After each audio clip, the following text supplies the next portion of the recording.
Hey, what's good, fam? It's Tuesdays with Tawana. What is going on? Good to be in the building on today. Representing, I am Dr. Tad, your host and your curator for Tuesdays with Tawana. So grateful to be here, grateful to be in this place, grateful to have you with me. I had a little bit of technical difficulties, but we are in the building and we're ready to get it rocking. For those of you who are joining us for the first time, welcome to Tuesdays with Tawana. I am your host and your curator for Tuesdays with Tawana every Tuesday, 2 o'clock, right here on Facebook Live. And you can always catch recordings, and you'll be able to catch this later on your various podcast platforms. So today we're going to talk about I'm rooting for everybody black. Am I really? So I would love to insert your voice into this narrative. Just pop questions, comments, thoughts. This is a free space for us to come together and build community one episode at a time. So just pop what you want in the chat, and appropriate, of course. And I will insert it into this narrative because this is not about me talking for 30 minutes. It is about us building community. Oh, who do I see in the building but the one and only Jackie Squeaky Barber is in the building on today. Thank you so much for joining, sis. I really appreciate it. So yeah, just a few public service announcements. Don't forget to go on to the Dr. Tad, THEDRTAD as in David.com, so that you can sign up. You can sign up for newsletters and information that's going on in my world. Also, go on to soulsisters.org, SOUL, the number 2, SOUL sisters.org, and sign up for their newsletter there. Because if you didn't sign up for the newsletter, then you missed the grand announcement that I am back. I was not only the co-founder of this organization, but I am now serving as the executive director of an amazing, badass team of beautiful black women, femmes, and thems. So sign up for the newsletter. You'll get, or just sign up for our listserv so that you can get information, whether we are speaking out against Tyree Nichols or Roe versus Wade, or sending you beautiful things about what we're doing in community in Denver Metro and beyond. We do things on a local level and a national level. So definitely sign up for those two, thedrtad.com and soul2soulsisters.org. Hey, what's going on to my beautiful niece Tamika, who is in the building? Hey. Christina Reed is in the building. I just love y'all. Listen, I made a post on yesterday stating that I was not good. Like I just said I am not good. I lost someone who is very near and dear to me on this side of the world, this side of life. What's up, Angela, in the building? I got 3 pink sisters in the building, if we include Mother Carolyn, who is in the building today, who made it to TWT, and I am so grateful. Yes, I'm having fun with the glasses and the red lipstick to match the red heart, because I'm always representing black. I love being a black woman. This comes from Melanated, black-owned company, and of course the earrings from Hoop Mob, black-owned company. I try to support black as much as I can, and if I can't, it's because it's not out there, and I need y'all creatives to put it out there and make it happen and create it so I can buy it. Yes, I'm having some shopping issues, but that's for a different episode. So good afternoon, Mother Carolyn. Always great to see you in the building. Odessa Rogers is here, my dear friend from GA. So grateful, so grateful, so grateful. Yeah, so listen, listen, listen, listen. Linda, listen. We got a lot to talk about today, and I definitely look forward to your input and your feedback because, yeah, there's a lot going on, and whew. But let me back up for a minute because I was about to say I made a post on yesterday saying I am not good, broken heart, grief, and lost a dear friend who fought so hard to live for others, so hard to be a blessing to others. She loved God. She loved God's people. She loved me. Her and I shared a special relationship that I don't even think people even understand or can even fathom the special relationship that we had. She's a young sister and died peacefully.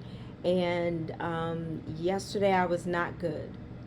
I was not good because I have this thing with God, like God, and it's wrong. It's just dead ass wrong, but I'm just gonna say it because we just speak freely here. God already knows I'm thinking it, so let me put it out there so I can repent and do better. But there's a whole lot of people. I could give you a list of people that you can take along with you, and it's a joke. It's a joke. Let's not get too serious, but it was time for my beloved to rest, and she is now resting. I am sure of that because you probably would never. I probably would come close, but would never meet someone with such a kind and beautiful heart and spirit. And she would always say, like, people call me Reverend T, Reverend Tawana. This is even before Dr. Tad, and she was like, when she get a little bass in her voice, she's serious. She was like, "You my Reverend Davis, my Reverend Davis." That's all she used to say, and yeah, making sure she made her claim that I was her people, she was my people. She called me her shero, I called her my shero, and we would go back and forth. But I just wanted to name that, stating that when I posted I am not okay. Social media, as much as I love it, I hate it. And I posted that with very clear intention because, this strong black woman trope that the world has placed upon our shoulders, claiming us to be this resilient pillar of strength, which we are, but not according to white supremacy, capitalist, white power, individualistic definitions. My power comes through my strength and my weakness, through my joy and my pain, through my tears and my laughter. That's what makes me a strong woman. So when I posted what I posted it with intention, and I appreciate the prayers. I did post it for prayers because I needed prayer, because I was done. I was hurt. I was sad. I was angry. I had all the feels yesterday, stayed in my bed, didn't want to get out of my bed. And a dear friend called me and said, "You know what? But don't beat yourself up because you probably needed the rest. And you needed to rest in. So start thinking about the good things about your beloved. Think about the laughters that you shared. Think about the challenging times when she was in ICU and I would go and see her and she would just do like this because she couldn't speak because she was on a ventilator, and she would just put her hands together to asking me to pray for her, and I would hold her hand and just pray for her, and then her eyes would just smile, and or she would call me and be like, "Reverend Davis, can you sing You Thought I Was Worth Saving?" And I would either sing it for her or record it for her and send it to. It's just all these little nuggets that I just started thinking about how Mama Lovey came into her life and into our lives and just blessed us and showed us so much love. So yeah, so rest in peace. And again, I'm not alluding to I'm not playing this game of not mentioning her name. Some of the people in the Denver area know this person, but I have not talked. I spoke to her sister once, and I need permission from the family to really to talk about this and to post. And I wish more people knew of social media etiquette, because there were some people that found out about her death on social media, and that is not a way to find out that your loved one has died. And I wish that people would stop trying to do this, this Olympic competition, like I gotta post first because I meant more to her or him or them.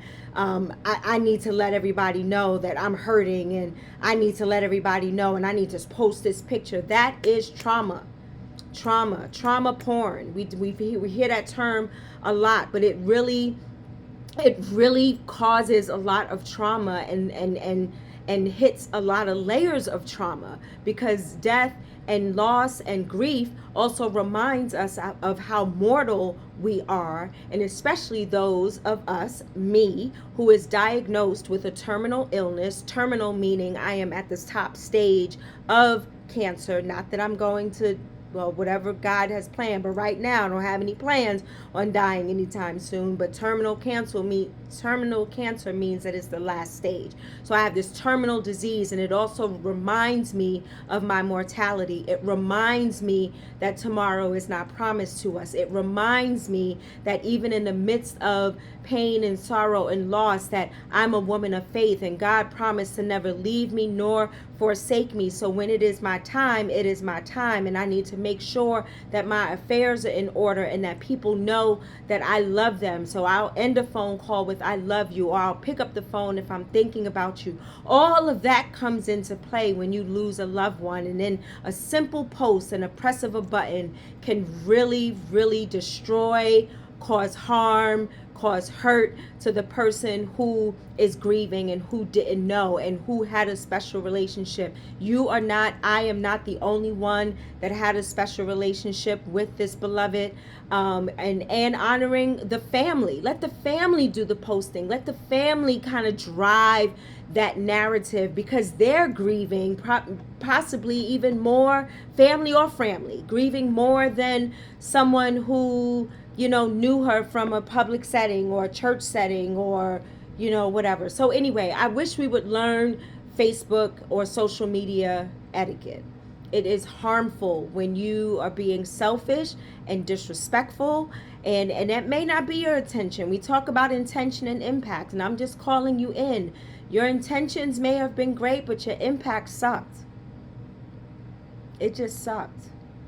So I'm calling you in, Black beloveds, right? Because our theme for today, our topic of discussion for today is I'm rooting for everybody Black. Of course, I want everybody Black to succeed. Of course, I want everybody Black to have all the things that were taken away from us, whether it was through redlining or creating impoverished communities and projects, and keeping us from buying houses, and keeping us from generational wealth, and demeaning and degrading and dehumanizing us because of the color of our skin. And I use the word Black as a socio-political word, meaning Black as in the Black diaspora, those who were indigenous to the continent of Africa and was taken and had to come forcibly to the United States. I don't particularly use the word African American because it centers American, and I need to center my Blackness and center the Africanness and the African diaspora. I did not choose to come here. My ancestors did not choose to come here. So when I talk about African American, I am also excluding those who are not in America. Because we have Afro-Brazilian, we have those in the Caribbean, we're all over the place.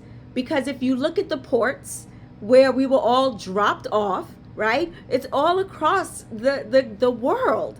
So we have this Africanness in us that is spread out throughout the diaspora, but leave it to America to always think that they are number one. It's all about them. It's all about whiteness. It's all about, African American. You got to be American. You got to be a patriot. I don't have to be any of those things but black, with my socio-political self, with my inclusivity, with my community building, with my divinity. That's why I call it black. And black can be from the chocolate color of my skin to a mocha to a vanilla bean, whatever. All the various colors of this melanated skin that I have, we are black. And I call it forth because it's inclusive. It includes my Caribbean beloveds. It includes my Puerto Rican beloveds. It includes my Cuban beloveds. The list goes on and on and on. So when I talk about rooting for everybody black,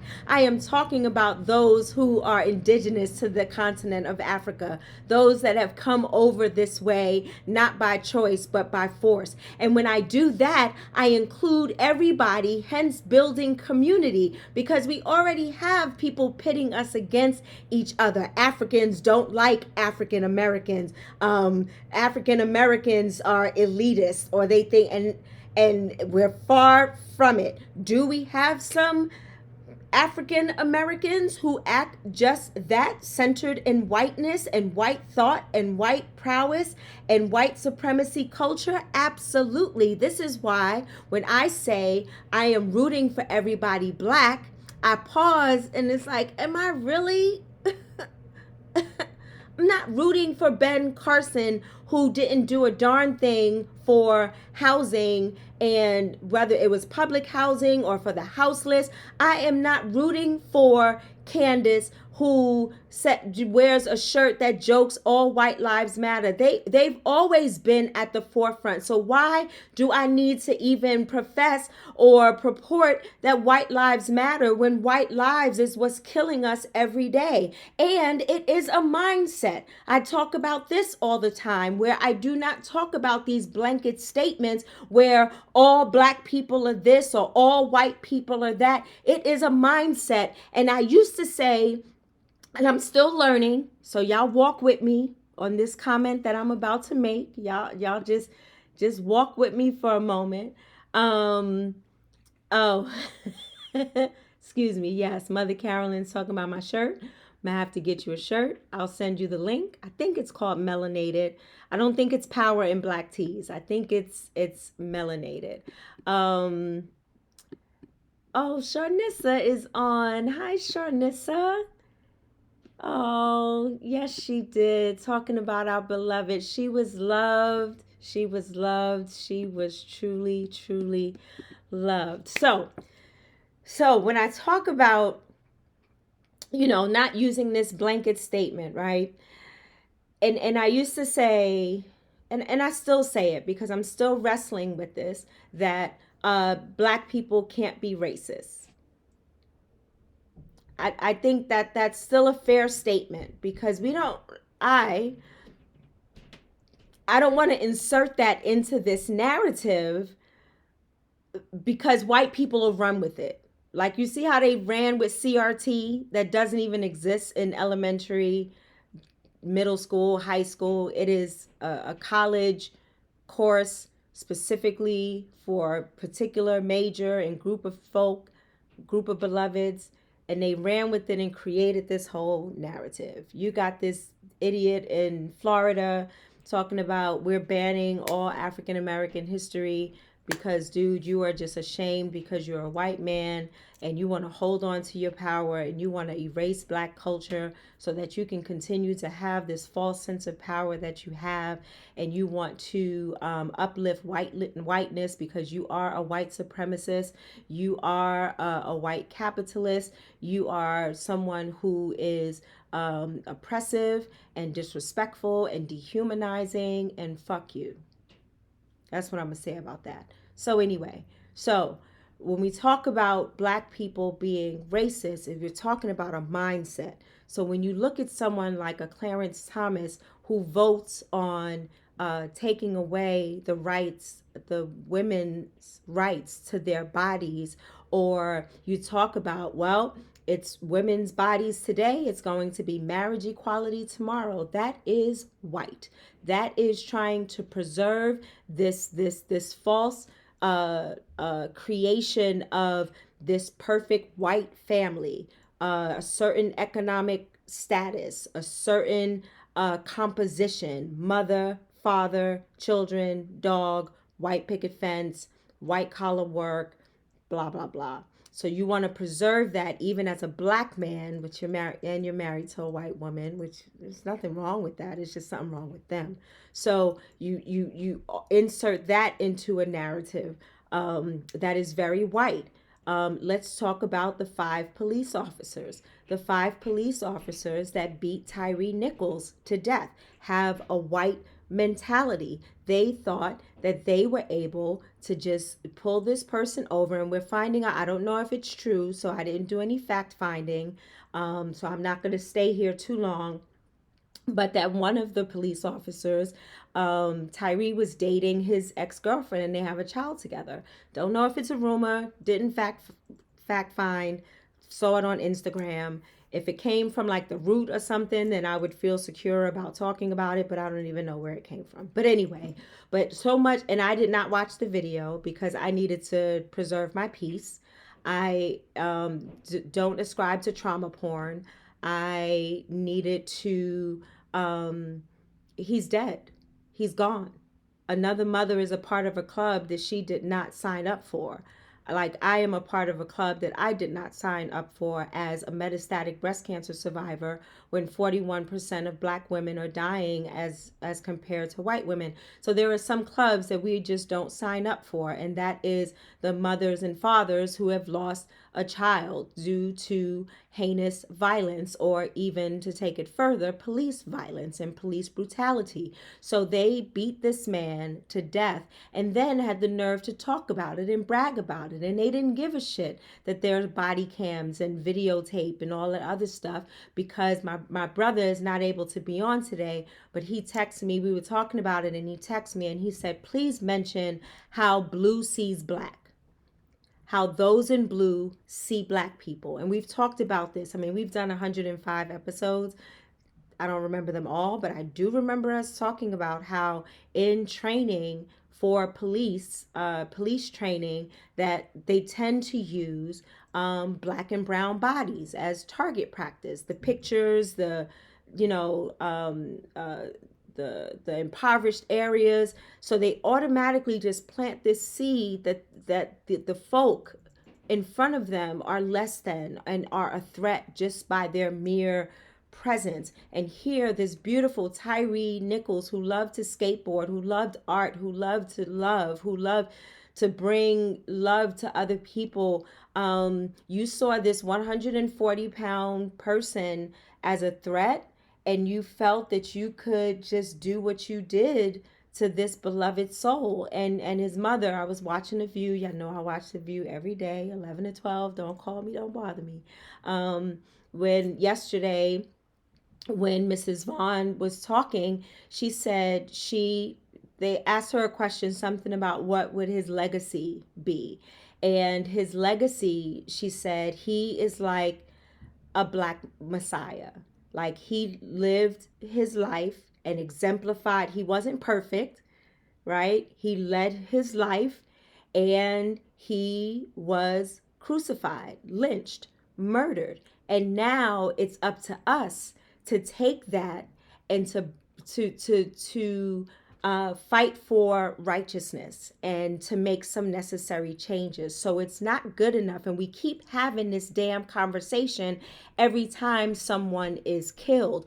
Oh, we got to do this, we got to do that. And then it kind of falls to the wayside. And then we don't say or do anything until the next black or brown beloved is killed. So when I call forth on community, what are we going to do to come together as the black diaspora to ensure that laws are passed, and the whole, and remember, and this is another reason why DeSantis wants to get rid of Black history, because the history of police is heinous. The history of this country is heinous. The history of the white men that wrote the letters and the constitutions and the amendments, all of that was not meant to include us. So we have some big changes to make in the structure of these disunited states. And how do we do it, and where do we begin? And we talk about language, and we talk about inserting language so that it's a language that is now empowering and encouraging and strengthening, so that we can move forward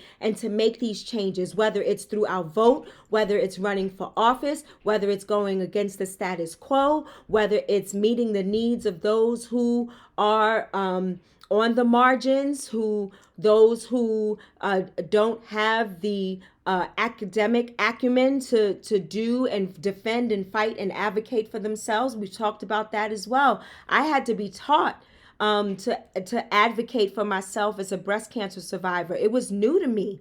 My mom had multiple myeloma, which is a form of cancer, but breast cancer takes on a whole different life in and of itself. And I have metastatic breast cancer. So I had to learn about metastatic breast cancer, reach out to my tribe, Mother Carolyn, Tammy Denise, Rochelle Fry Skinner, Jackie Squeaky Barber, the list goes on. And I had to call out to them to say, what do I do? How do I preserve my energy? How do I preserve my peace? How do I live and not die at the hands of systemic ills of inadequate health care or disproportionate health care? Right? So this case, we have an opportunity to learn, and then we have an opportunity to do, because we want to be well informed before we just go out and do. When we protest, we need to have a level of intention, because I do agree with protest, because it does bring attention to the challenges and the plights that are happening to those of us in the Black diaspora. But then what next? So no, I'm not rooting for everybody Black, because everybody Black is not for me. Everybody Black is not willing to get into the trenches to lift as we climb. Not everybody Black, just because we share the same skin, all skin folk ain't kinfolk. So if you were raised in this elitist way with a white supremacist ideology and white power and individualism and power and control and power over, you are not my people. My people build community. My people are divine. My people create an essence of grace and mercy and love and justice and transformation and peace and fire and smoke. Like, you don't want none of this smoke. That's going to be our topic for next week. You don't want none of this smoke. Y'all not ready, which is why, we're not only dealing with the problem with whiteness in police systems, but it trickles down into the mass incarceration and new Jim Crow. This is why most of us are incarcerated. And how do these clowns get out on bail? And we got people in jail for marijuana that's now legal, that's still sitting in jail because they couldn't make a $500 bond. It's no mistake. All of this is intentional. It is intentional. So I'm not rooting for everybody Black, but I will root for those who are down for the cause. I will root for those who are down for Black people, regardless of where they're from, how they speak, what they're about. That's what I'm down for. I'm down for that cause. I'm down for, as Mother Carolyn had to call me in and talk about this unconditional positive regard. Yes, I have an unconditional positive regard for those who are in the struggle because of these marginalized and oppressive systems. And I can't want it more for you than you want it for yourself. So being able to bring you to a point that you want it as well. You want it just as bad as I want it for you, so that we might be able to build together and to grow together and to dismantle these systems. There's no fixing these systems, because these systems weren't designed for us to begin with. These systems were created to keep us at bay, if you will, to keep us oppressed, to keep us marginalized, to keep us in a dehumanized state, to keep us in a space where we are just less than. Hey, what's going on, my beloved friend? The DJ is in the building. Blessings to you, my beloved, as well. So anyway, as we begin to close this moment, this episode together, as we build one episode at a time, I encourage you, I implore you to think about what it is that we are going to do collectively to begin to make change happen, to be the change that we want to see, to make sure that we call out and call in those people that continue to harm us, to continue to cause trauma, to continue to make assumptions and judgments about me that is causing me and my people to lose my life. If you are not okay, I am not okay. That's Ubuntu. If you are struggling, then I am struggling. No matter what type of job I have, where I live, or whatever, if we all not succeeding together, then we are not succeeding. It's not happening. And that's the mindset that we need to have, because America will have us divide and conquer. And that's what they are trying to do day in and day out, whether it's the blue wall of silence, or the way the blue sees Black people as a threat, or the way our politicians, our white politicians, are trying to erase us because they are ashamed. They're projecting their shit on us. They are ashamed of what they're for. Fathers and mothers and foreparents did. They are ashamed of what they're doing right now, but they won't admit it because their power and control and their egos won't allow them to do it. And even if they're not ashamed, then they're afraid that somebody's going to call them out and cause that shame and guilt to happen. So just ignore it. Go the other way. Don't think about it. Don't entertain it. It'll just disappear because I got the power. I got the control. I am the governor. I am the mayor. I am the president. I am the head of the NRA. I am, on the Supreme Court. I have the power, this false sense of power, because guess what? You have no power without us. No power without us. So I'm rooting for those Black folk who are on this feed. I'm rooting for you. I'm rooting for those who are out there in these streets, making sure that we are honored and that our voices are heard. Oh, Reverend, the Moors in Spain. Let's talk about the Moors. Listen, I have this book right here. This is like right next to The Shack and other books that I absolutely love. Rest is Resistance. She talks about the Moors. We have examples. It's not that we have to create this from scratch. We have examples of people that honored who they were and how they show up in the world and took back what was theirs and built communities. And listen, we don't have to start from scratch, beloved. We can learn, we can have a Sankofa moment. We can reach back, go back and fetch it. Go back and fetch it and bring forth that which is going to build community and give us life. So to all those, to those, I'm trying to be nice. To those who ascribe to white supremacy culture and whiteness and white power, I say to you, we coming. And you don't want none of this smoke. You really don't. Because we coming. We are too divine and too beautiful and too amazing and just all the things to let you, because that's what's been happening. We have created spaces for you to take control, and no more.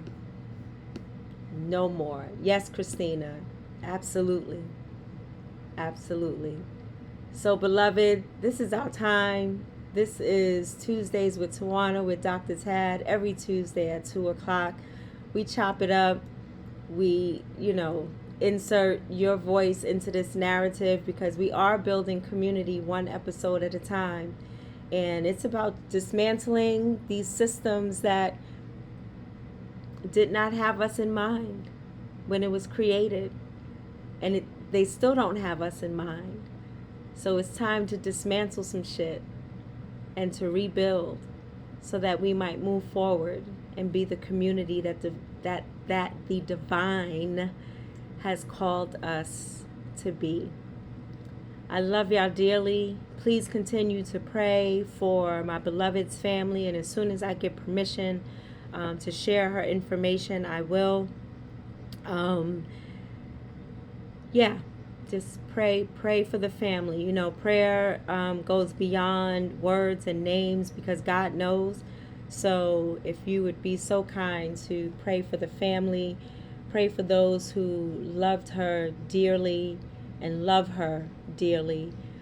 Pray for Tyree Nichols and his parents and their family and what they are about to embark on. Pray for the bullshit of how the 5 officers were arrested and now they put the white officer on administrative leave, paid administrative leave, and he was the one who tased him. The other first responders who did not render aid, everybody got to go down. So we got to continue to speak his name and speak life and make sure these people are held accountable for what they have done to this beloved. We're still waiting for justice for so many. I can't even keep up. You know, we still got to speak the name of Breonna Taylor. It's just so many. We're still fighting for, you know, justice and legislation for, you know, Sandra Bland, to keep her memory alive.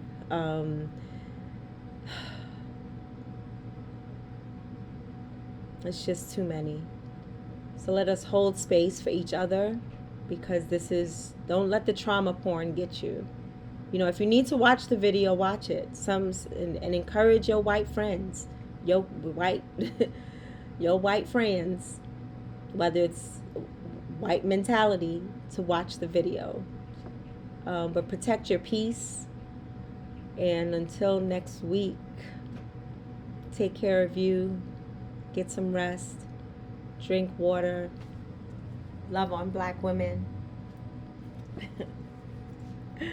And I'll see you next Tuesday. I love y'all dearly. And I thank you for hanging with me and creating this platform so that we can insert our voice into a narrative that is often silenced and ignored. But they can't silence us. They can't ignore us, because we coming. We coming for sure. I love y'all. Have a wonderful, wonderful Tuesday. Be blessed, and prayerfully, as Eric taught me, inshallah, I'll see you next Tuesday. And I'm out. Later.